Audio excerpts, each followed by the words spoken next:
You know those little things we do every day without even thinking about them? Making coffee, brushing our teeth, scrolling through our phones.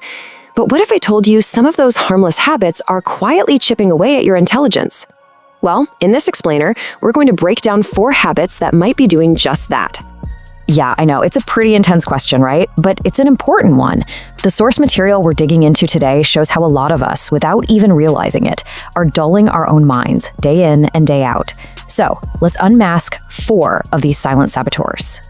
Okay, first things first, let's just throw out that old idea that intelligence is some fixed number you're born with. It's not. A much better way to think about it is like a muscle. It's something that can be trained and strengthened, or it can be neglected and get weak. It's not about what you have, it's all about what you do.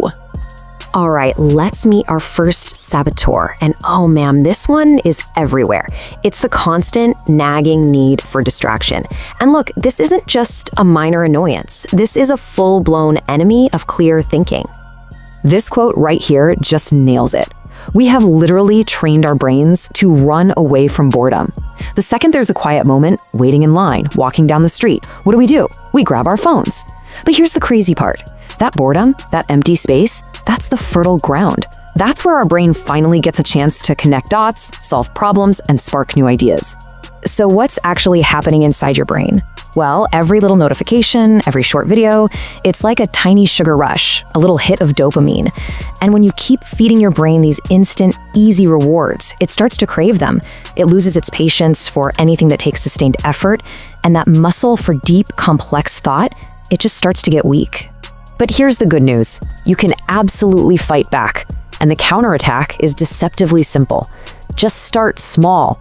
The next time you're waiting for your coffee, just resist that urge. Keep your phone in your pocket.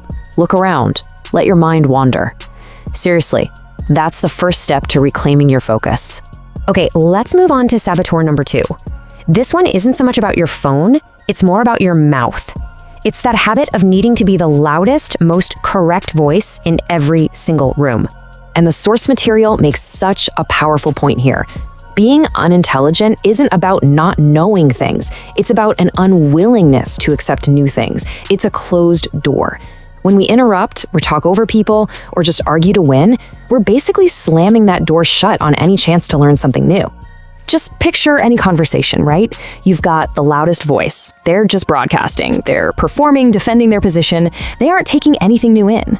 But then you've got the silent observer. They're listening, they're processing, connecting ideas, and quietly learning from everyone. So who do you think walks away from that conversation smarter? The big takeaway here is really simple. The next time you're talking with someone, just pause. Ask a question. Remember, the goal isn't to sound smart for everyone else. It's to quietly become smarter for yourself. And now for our third saboteur. This one is rooted in emotion, the fear of struggling. You know that sinking feeling when things get hard and you just want to quit? It's often why people become that loudest voice. It's a shield to protect them from looking like they don't know something. But here's the truth. That moment of difficulty, it's not a red flag telling you to stop. It's actually a signpost pointing you exactly where you need to go. Intelligence isn't found where things are easy. It's forged in the fire of a mental struggle. Think about it, we've all been there, trying to learn a new skill, figure out a complex problem, or even just assemble some furniture with terrible instructions. You hit a wall. You feel totally lost, maybe even a little bit dumb. Well, that feeling, that cognitive friction, that is literally the sound of your brain building new neural pathways. It's the mental version of a muscle tearing so it can rebuild itself stronger. So running away from that feeling is literally running away from growth.